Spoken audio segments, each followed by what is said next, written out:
Vamos supor que existe um problema onde você precisa encontrar todos os números primos até um certo número n. Nesse vídeo eu vou explicar a ideia do crivo de Eratóstenes e como implementar ela em C. O Eratóstenes foi um pensador da Grécia Antiga. Ele nasceu em 276 a.C. e ele é o mesmo cara que concluiu que a Terra era redonda e que calculou a circunferência dela. A ideia dele de achar todos os números primos até um número n, digamos até um 100, funciona assim. A gente começa com uma lista, ou uma tabela, com todos os números escritos. Aí a gente finge que todos são primos, já que ainda não dá pra saber quem é e quem não é. E quando a gente descobrir que um número não é primo, ou seja, que ele é composto, a gente risca ele fora. Então a gente começa a percorrer esses números. Quando achar um que não esteja riscado, que a gente chamou de primo, a gente vai pulando a lista, passando por todos os múltiplos dele e marca como compostos, exclui eles da lista. Feito isso, você volta para o primo que você acabou de achar e continua a percorrer os números. A gente só vai parar de novo quando achar o próximo que não esteja riscado, ou seja, o próximo primo, e vai excluir todos os múltiplos dele da lista. Eu comecei aí pelo 2, como ele não estava riscado, ele é primo, é a regra, e já risquei fora todos os múltiplos dele. Aí eu voltei para onde eu estava e segui para o próximo, o 3. O 3 também não estava riscado, que significa que ele é primo. Eu vou e marco todos os múltiplos dele.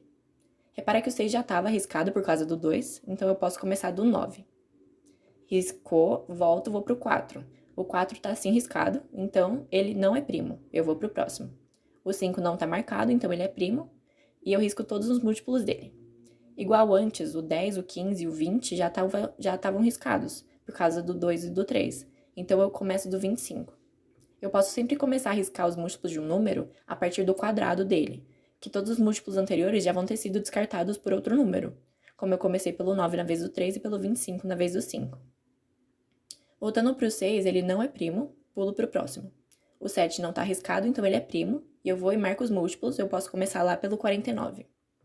O 8 está marcado, o 9 está marcado, o 10 está marcado, o 11 não está marcado, então ele é primo.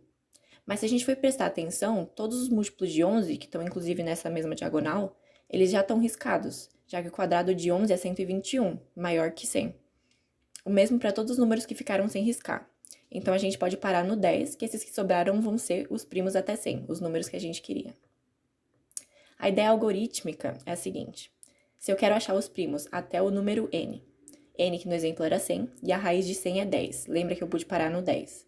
Então, para todos os números i, começando em 2 e indo de 1 em 1 até a raiz de n, eu analiso se está marcado.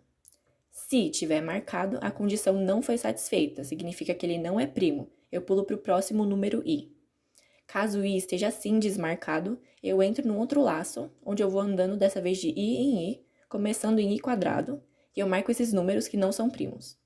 Então, se i é 5, eu começo no 25, 5 ao quadrado, e vou andando de 5 em 5, marcando 25, o 30, o 35 até o 100. Com essa ideia, a implementação começa assim. Eu vou usar o exemplo do n igual a 100 para implementar. Eu crio um vetor para ser a minha lista e os índices dos elementos vão representar os números até n.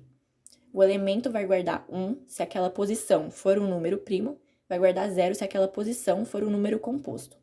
Então, depois do processo, se eu acesso a posição 5 do meu vetor, ela tem que guardar o valor 1, porque 5 é primo. Isso em código fica mais ou menos assim. Eu defini n como 100 para ficar igual ao exemplo. Eu crio um vetor do tipo caractere, na falta do tipo lógico. E como eu quero que os índices vão de 0 a 100, então o tamanho dele tem que ser n mais 1, no caso 101. Se você quiser ter n como input do usuário, por exemplo, dá para alocar dinamicamente esse vetor, mas para simplificar eu defini n antes para o valor do nosso exemplo. Eu atribuo de início 1 a todos os elementos, fingindo, entre aspas, que todos os números são primos por enquanto. Como o 0 e o 1 não entram no crivo, eu já coloco o valor deles para 0, já que eles não são primos. Agora a gente implementa o algoritmo que a gente viu. Para todos os números i começando em 2 e indo de 1 em 1 até a raiz de n, ou até que i ao quadrado esteja dentro dos meus valores ainda, eu vou ver se o número foi marcado ou não. Se ainda estiver valendo 1, quando o loop chegar nele, quer dizer que ele é primo, então eu entro no segundo for.